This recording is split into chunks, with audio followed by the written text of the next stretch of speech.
En el nombre del Padre, y del Hijo, y del Espíritu Santo. Amén. Nos unimos a la Santísima Virgen, pidiéndole que nos asiste, nos ilumine, nos acompañe en esta preparación que estamos haciendo para consagrarnos a su corazón. Dios te salve María, llena eres de gracia, el Señor es contigo, bendita tú eres entre todas las mujeres, y bendito es el fruto de tu vientre Jesús. Santa María, Madre de Dios, ruega por nosotros pecadores, ahora y en la hora de nuestra muerte. Amén. Leo un trozo del Evangelio de San Lucas sobre el nacimiento de Jesús. En aquellos días apareció un decreto del emperador Augusto ordenando que se realizara un censo en todo el imperio. Este primer censo tuvo lugar cuando Quirino gobernaba la Siria. Cada uno iba a inscribirse a su ciudad de origen. José, que pertenecía a la familia de David, salió de Nazaret, ciudad de Galilea, y se dirigió a Belén de Judea, la ciudad de David, para inscribirse con María, su esposa, que estaba embarazada. Mientras se encontraban en Belén, le llegó el tiempo de ser madre. María dio a luz a su hijo primogénito, lo envolvió en pañales, lo acostó en un pesebre, porque no había lugar para ellos en el albergue. Palabra del Señor. Gloria a ti, Señor Jesús. Hemos reiterado la importancia de contemplar a Jesús en Belén, en el nacimiento, que como el gran libro de la humildad que Jesús nos presenta. Y el otro libro de la humildad que nos presenta es la cruz. Son los dos grandes momentos donde Jesús aparece y finalmente nos redime. Seguimos con nuestra preparación a este hermoso acto de la consagración al que nos estamos preparando. Y digo hermoso porque la Virgen es feliz cuando alguien más entra en su corazón consagrado. Y nosotros somos felices porque descubrimos rasgos nuevos y únicos en esta consagración. Esta consagración exige de nosotros una verdadera conversión y una actitud de penitencia. ¿Qué es la conversión? La conversión de vida es un cambio de rumbo, decimos habitualmente. Es decir, cuando alguien está fuera del camino que debe recorrer, está perdido, está en tinieblas, está oscurecido, no encuentra cómo salir de él. Y el Señor nos llama a convertirnos, es decir, a volver a la luz que Él es capaz de dar. La conversión es cambiar de vida cuando la vida que llevamos no es buena.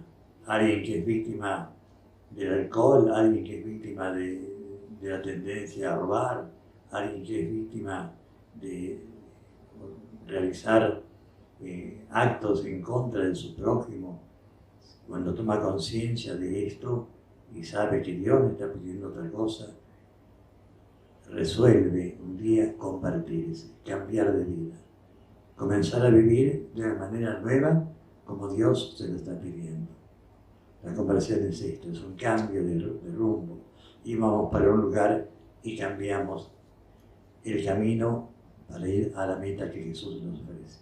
Y la actitud penitencial, la penitencia, es esa actitud por la cual nosotros sostenemos la conversión inicial. Si yo me convierto hoy, pero mañana no trabajo para mantenerme convertido, rápidamente vuelvo atrás. La penitencia me exige sostener ese camino de conversión, volver el corazón totalmente a Dios. La penitencia es, podríamos decir, reparar a través del amor de hijos las ofensas que hemos cometido contra el Señor. Esas ofensas son el desamor, es decir, una falta clara de amor, es una ofensa. Por eso penitencia es reparar esa ofensa, que es una falta de amor, repararla con mucho amor. Ese amor que es exigente, evidentemente, que nos lleva a nosotros a renunciar a un montón de cosas que no son buenas, que no agradan a Dios, nos lleva a luchar contra el pecado y las tendencias ocultas que tenemos. Cada uno de nosotros tiene que descubrir cuál es la tendencia, las tendencias que más tienden a alejarlo de Dios. Y la actitud penitencial apunta justamente a luchar contra esas tendencias, buscando la virtud opuesta a lo que sentimos. Es importante esta tarea espiritual para nosotros. Es un verdadero ejercicio, renunciar a las tendencias malas y sanar esas tendencias creando hábitos buenos que son las virtudes, justamente. La fe, la esperanza y la caridad y todas las virtudes que podamos llevar adelante cumpliéndolas fielmente. Y los acontecimientos que Dios permite en nuestra vida son parte de esta actitud penitencial, porque muchas veces son acontecimientos duros, difíciles, que no entendemos, y asumirlos con paciencia, porque Dios los permite, por amor a Dios, nos va purificando, nos hace reparadores de las ofensas que hayamos cometido. La cruz de cada día, todos nosotros tenemos una cruz, y la podemos arrastrar porque no hay más remedio, o llevarla como Jesús y con Él, por amor a Él y por amor al Padre. Y cuando aprendemos a llevar la cruz por amor a Dios, la cruz se hace liviana. Como dice Jesús, mi yugo es suave y mi carga es liviana. Lo que hacemos por amor tiene un peso mucho menor que si algo lo tenemos que hacer porque está mandado, o porque no hay más remedio, o porque no hay otro camino. No. El camino de la cruz debe ir siempre acompañado por mucho amor, y sabemos que así como Jesús nos redimió en la cruz, también nosotros participamos con Él de esa acción redentora en favor nuestro y en favor de tantos hermanos que precisan de nosotros. Las obras de misericordia, finalmente, podríamos decir, son ese gran camino de penitencia. Penitencia en cuanto que nos obliga a olvidarnos de nosotros y a pensar en los demás. Las obras de misericordia corporales o espirituales, dar de comer al hambriento, beber al sediento, dar consejo al que lo necesita, visitar al preso, visitar al enfermo. Son todas obras de misericordia que implican un acto de amor a Jesús presente en el prójimo.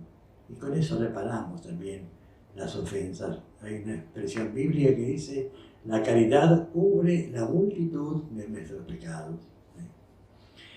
Bien, la oración y la vida sacramental son dos caminos fundamentales para sostener nuestra vida cristiana, y en particular para el consagrado que asume compromisos concretos de vida. La oración, Santa Teresa tiene una hermosa definición sobre la oración. Dice, es un trato de amistad con Dios, que nos lleva a estar frecuentemente solos, de tú a tú, con aquel que sabemos que nos ama. Es un trato de amistad que nos lleva a estar frecuentemente solos con aquel que sabemos que nos ama. Hermosísima definición. Partimos de la base de que Dios nos ama, y entonces yo lo busco en un diálogo frecuente. La amistad exige la frecuencia y la presencia. Y la amistad se convierte en todo, la oración se convierte así entonces en un diálogo de amigos, en un diálogo de hijo con el Padre, en un diálogo de las criaturas con el Creador. Oramos de una manera personal o comunitaria.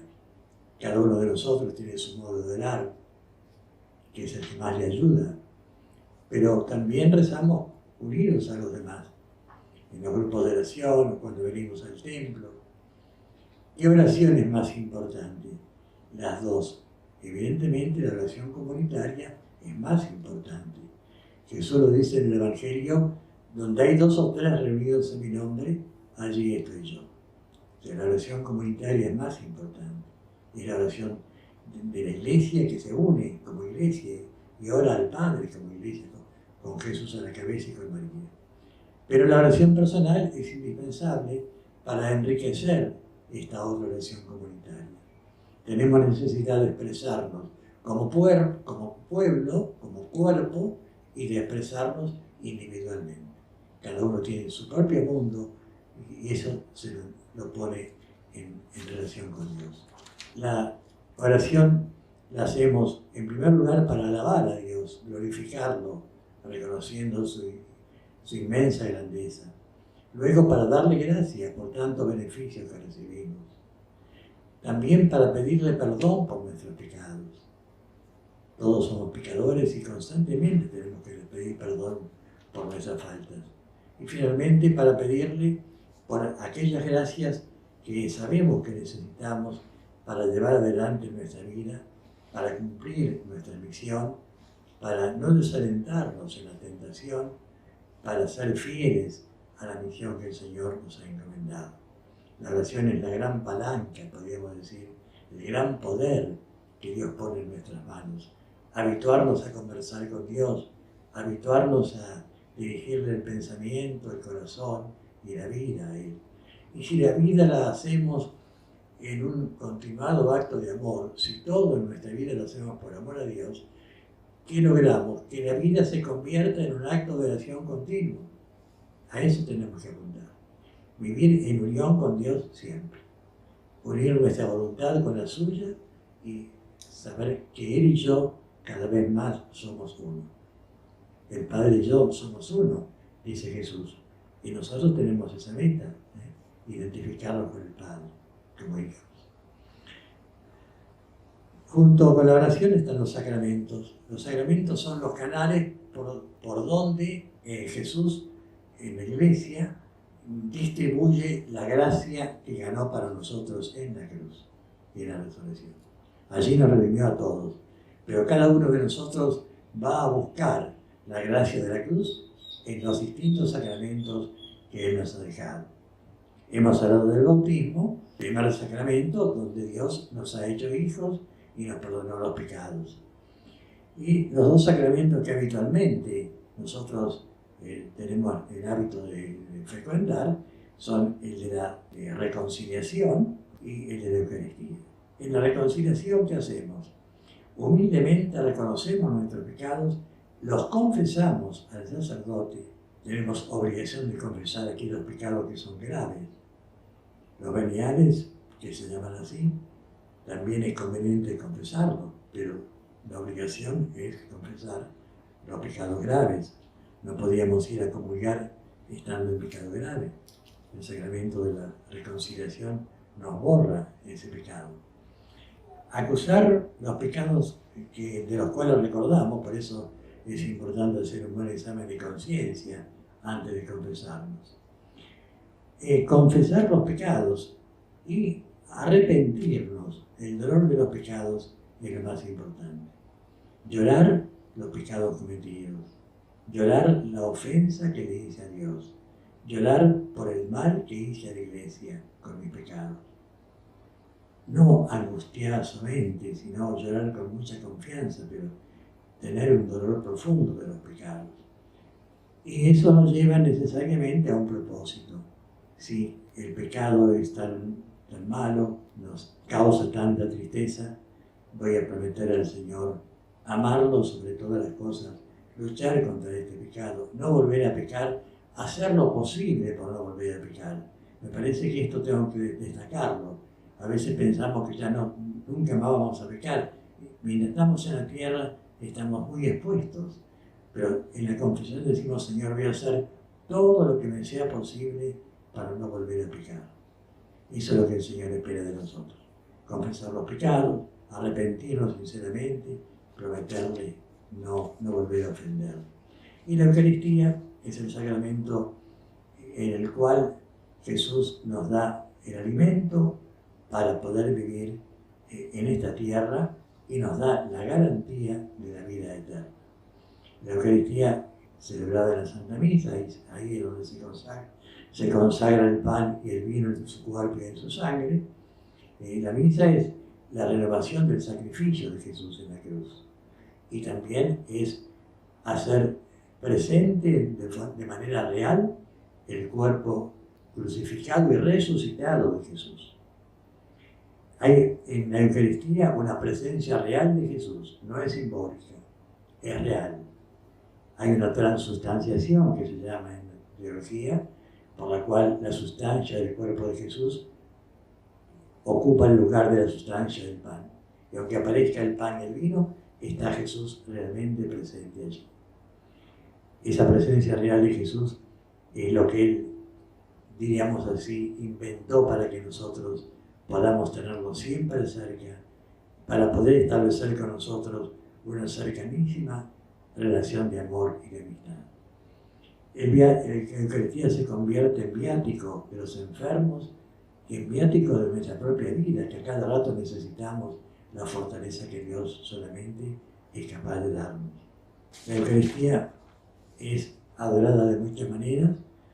Podemos hacer la visita al Santísimo en el Sagrario. También cada vez es más frecuente encontrarnos con capillas eucarísticas donde se adora a Jesús sacramentado. Es tan importante vivir una hora semanal de adoración a Jesús sacramentado en los lugares donde se expone el Santísimo Sacramento. Ahí el Señor hace maravillas en nuestras almas, porque eso es lo que Él quiere hacer con nosotros. Cambiar nuestras vidas, hacerlas semejantes a la suya, y con Él, y en Él, y por Él, entregar nuestra vida en las manos del Padre. Todo esto que la consagración nos exige, la oración, la conversión, la vida sacramental, va creando en nosotros la facilidad para ejercitarnos en las virtudes. Las virtudes son esos hábitos por los cuales nosotros vivimos de una manera enteramente nueva. Están las virtudes teologales, la fe, la esperanza y la caridad. Están las virtudes cardinales que se llaman, y todas las otras virtudes que hacen que adquiramos hábitos distintos de las tendencias de las que hablamos hoy. Hábitos buenos, hábitos santos, hábitos que nos llevan a amar y glorificar a Dios y servir a nuestros hermanos en todo momento. Creo que este hábito de la oración y de la vida sacramental tenemos que tenerlo muy claro, es importantísimo para nuestra vida. San Alfonso de Ligorio decía: el que reza se salva, el que no reza se condena. Y Jesús dice: quien come mi carne y bebe mi sangre permanece en mí y yo en él. Y quien come mi carne tendrá la vida eterna. O sea que estos dos sacramentos y el hábito de la oración continua, ya sea la oración que hacemos en el rezo del rosario que tanto pide la Virgen, la coronilla de Jesús sacramentado, la lectura y meditación de la palabra, la ejaculatoria que podemos hacer a lo largo del día, son distintas formas de orar, de adorar a Dios, de sentirlo cercano, de confiar en Él, de crecer en la confianza y de sentirnos totalmente seguros en medio de nuestra pobreza. Seguiremos hablando de las virtudes que, como decía el Padre, nos permiten ir avanzando en este camino de conversión, de santidad que nos hemos propuesto. Ahora vamos a tratar la obediencia. ¿Qué es la obediencia? Es la generosa entrega de nuestra voluntad a la voluntad del Padre. La obediencia es absolutamente importante porque precisamente por la obediencia se pudo cumplir esa alianza que Dios hizo con el hombre en el paraíso terrenal y que luego la hizo real Jesús, consiguiéndonos la salvación eterna. María del Rosario, en su mensaje 285, hablando del sacrificio eucarístico, nos dice lo siguiente: es en este momento en el que mi adorado Hijo os transmite el amor al Padre y la salvación eterna. es también donde podéis recordar que Cristo Jesús se ofrece en obediencia absoluta a Dios Padre, confiando plenamente en Él. Es Jesús, justamente, el que nos dio el ejemplo de cómo cumplir con la voluntad de Dios. Él, en cumplimiento del querer divino de la voluntad de Dios, asumió los designios del Padre y murió en la cruz por todos nosotros, lográndonos la salvación eterna. San Pablo también nos habla del amor de Jesús a la obediencia y nos dice de él: siendo Dios, se humilló a sí mismo y haciéndose obediente hasta la muerte de cruz. Haciéndose obediente hasta la muerte y muerte de cruz. Cristo obedece por amor. Ese es el gran sentido de la obediencia cristiana. Jesús no se sometió a la voluntad del Padre, sino que humildemente se hizo obediente y asumió los designios de Dios, y así nos logró la salvación.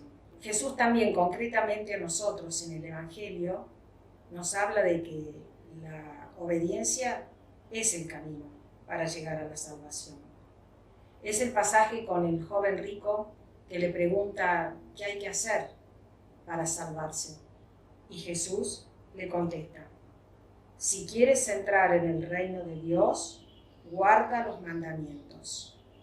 Es decir, cumple los mandamientos. ¿Y los mandamientos qué son? Son justamente la expresión de la voluntad de Dios. Lo que Dios quiere que nosotros cumplamos para poder avanzar en este camino de salvación. Oigamos a nuestra Madre hablar sobre la obediencia. Dice en su mensaje 574: pido hoy oración y una especial devoción al Sagrado Corazón de mi Hijo. No olvidéis que de su corazón fluye su divino amor. Pedidle perdón por vuestras malas acciones, prometiendo absoluto amor y completa obediencia, hijos míos, y su corazón se apiadará de los vuestros. Repito estas últimas palabras de nuestra Madre que son tan profundas. Pedidle perdón por vuestras malas acciones, prometiendo absoluto amor y completa obediencia, hijos míos, y su corazón se apiadará de vosotros.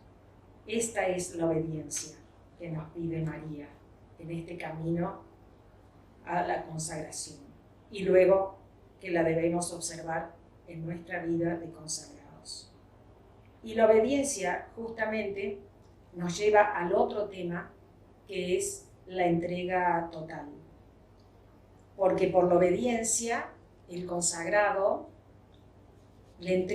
hace la entrega total de su vida, de su corazón, al corazón de Jesús a través del corazón de María. María quiere hacer de nosotros, con este pedido a la consagración a su Inmaculado Corazón, nuevos cristianos, para llevarnos de la mano por este camino de santidad, por el camino que es su Hijo. Eso es lo que quiere hacer María con nosotros, con este pedido de consagración a su Inmaculado Corazón. El consagrado a María debe saber y debe sentir que María lo toma de la mano con dulzura y con firmeza para llevarlo por el camino de salvación. Y también debe sentir y saber que nada ni nadie podrá sacarlo del corazón de la Madre. Nada ni nadie podrá apartarlo del corazón de María. Cuando nos consagramos a María, le entregamos toda nuestra vida, todo nuestro corazón, para que ella se lo presente a Dios. Le entregamos todo lo que somos, todo lo que tenemos, nuestros planes, nuestros proyectos, nuestras alegrías, nuestras tristezas, para que ella se las presente a Dios. Lo hacemos con toda confianza, porque sabemos que María nunca nos va a pedir nada más, nada que no podamos realizar, pero seguro que tampoco nos va a pedir menos, porque ella quiere nuestro crecimiento espiritual. La exigencia de María es una exigencia maternal. Sabe lo que nosotros necesitamos y sabe lo que más nos conviene y lo sabe con la sabiduría de Dios. Por eso decimos que María quiere que le entreguemos con toda confianza nuestra vida, que le entreguemos nuestra libertad, porque quien le entrega la libertad a Dios no se empobrece, no empequeñece, por el contrario, se enriquece, se hace grande. Por eso a María le vamos a pedir que nos ayude a usar de nuestra libertad, que seamos espiritualmente libres para poder liberarnos de todas las ataduras mundanas y poder volar más alto y más rápido a las cosas de Dios. María, modelo de obediencia y de entrega a Dios, nos habla de esto, de la entrega que ella hizo en muchos de sus mensajes. Por ejemplo, escuchémosla en el 1136. Mi sí al Señor fue un sí de completa entrega, un sí dicho con total amor al Espíritu Santo. En otro mensaje dice: esta madre dice a sus hijos: hablo a vuestros corazones, quiero que vuestros corazones me respondan, no vuestras bocas. Responded generosamente sin límite de entrega. Dad amor a mi hijo, es urgente mi pedido. Y finalmente a otro, el 1399, deben mis hijos amar con el corazón al Señor. Yo les digo, nada soy sin Él, no hay vida sin Él, por lo tanto, amadlo sin medida. El Señor responde generosamente a sus hijos. No sean áridos vuestros corazones, y daos al Señor. Y a María la invocamos diciéndole: Madre de gracia, Madre de misericordia, ruega a tu Hijo por nosotros que recurrimos a ti. Que así sea.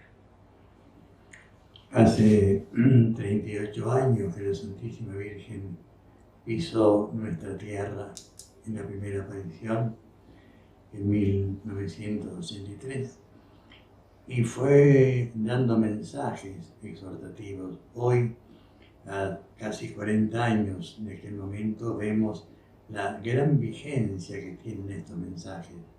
Cuánto nos enseña la Virgen, en pocas palabras, el lenguaje sencillo nos dice cosas muy profundas, muy para conducir realmente nuestra vida. Quiero decir también lo que se tocaba recién de la libertad. ¿De qué sirve para nosotros la libertad que no le sirve a Dios? Si utilizamos una libertad a nuestro antojo, caemos en un libertinaje. No es libertad, es esclavitud. Solo que se me antoja a mí contra el plan de Dios es caer en una gradual esclavitud. ¿De qué me sirve la libertad que no le sirve a Dios? Poner mi libertad al servicio del Señor, entregársela para que Él nos ayude a conducirnos en la libertad, para que Él conduzca nuestra libertad. Vamos a hacer la oración de consagración a la Santísima Madre. Oh Madre, quiero consagrarme a ti, Virgen María, hoy consagro mi vida a ti. Siento necesidad constante de tu presencia en mi vida, para que me protejas, me guíes y me consueles. Sé que en ti mi alma encontrará reposo y la angustia en mí no entrará. Mi derrota se convertirá en victoria, mi fatiga en ti fortaleza es. Amén.